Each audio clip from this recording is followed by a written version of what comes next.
Hey, what is up? GYLT, today in our studio. I'm not sure will it be a short one or won't it be a short one, but it doesn't matter honestly. So we have quite a nice game to review on, and we're gonna watch it and give it a decision. So it's a narrative adventure that combines elements of suspense, action, and steel, and which has fallen under the radar of most people due to its exclusivity for Stadia.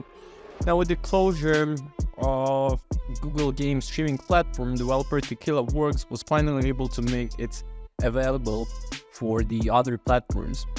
Well, the main story of the GYLT revolves around Sally, a 11-year-old girl who has her life turned upside down after the disappearance of her cousins.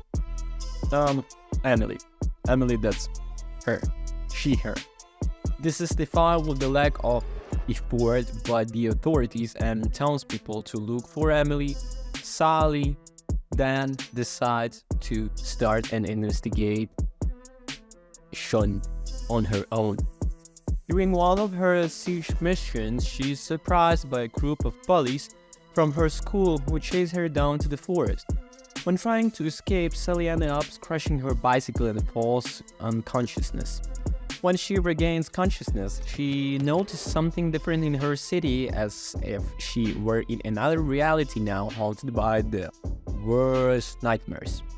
From the point of viewing, GYLT presents a very intriguing world, a distorted version of how the life of a young student traumatized by bullying can be tormented.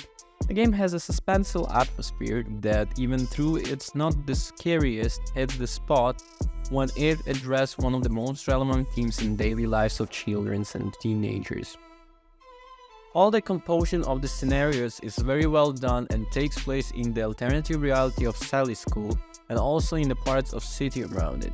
Along her journey, Sally will be haunted not only by monsters that represent her fears, but also by memories of her life found throughout diaries, paintings, and other elements scattered throughout the scenarios. The story has a good plot, especially when exploring the relationship between Sally and Emily.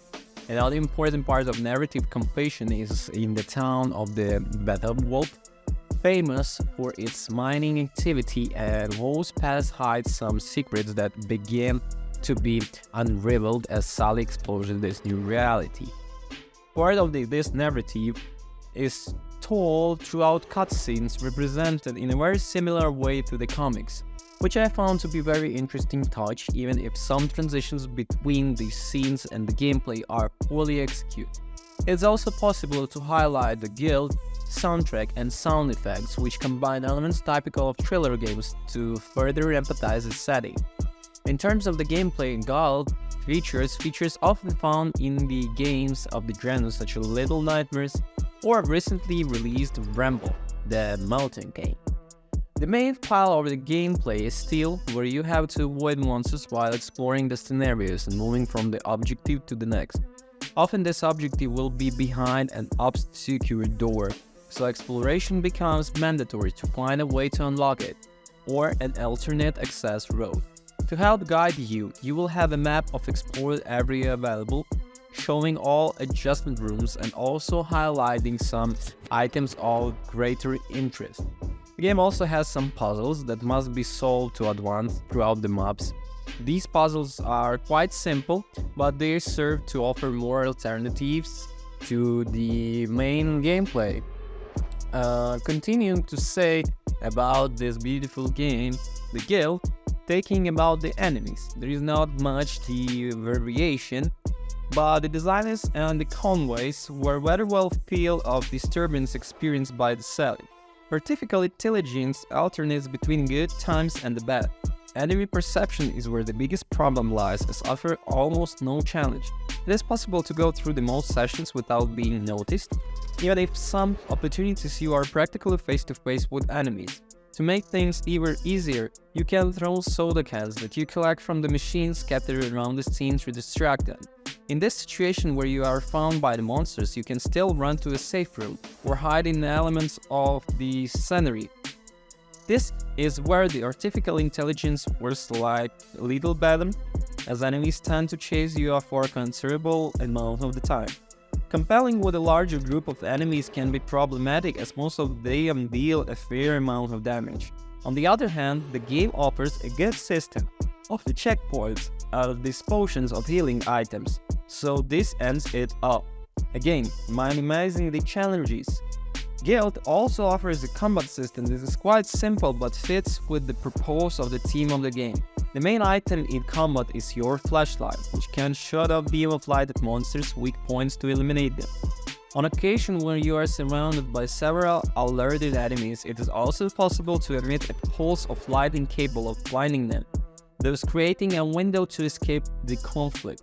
Another function of the flashlight has to do with the stealth mechanics, where it's possible to instantly eliminate enemies by approaching them from behind and pressing the corresponding command. These attacks consume battery power, so you have to manage your energy supply well so as not to be caught by surprise in situations where combat becomes unavoidable. The flashlight is also a very relevant item for exploration, primarily due to the simple fact that many environments are too dark. In addition, the flashlight is used to open paths across the map, blinding some enemies and activating mechanisms that reflect the light. Another important item is extinguisher, which will be used several times to advance throughout the places with the presence of fire to freeze the puddles of water that conduct electrically. It can still be used as a weapon, being quite useful for freezing your enemies, thus taking them out of action for a moment. Also a part of GYLT gameplays are some boss fights, but these fights have simplified mechanics and don't offer a good challenge, including one of the bosses and ups in reuse, bringing that boring feeling of repetition. Also in the fact that GYLT is a short game weighs a little negatively.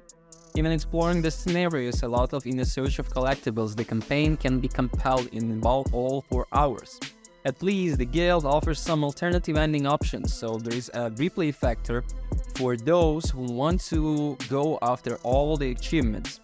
In the end, GYLT ends up leaving the impression of being very simple, and really its gameplay mechanics may not appeal to those looking for more challenging experiences. As a thriller game, perhaps it lacks a bit of the sense of horror presented in the most notorious title of the genre.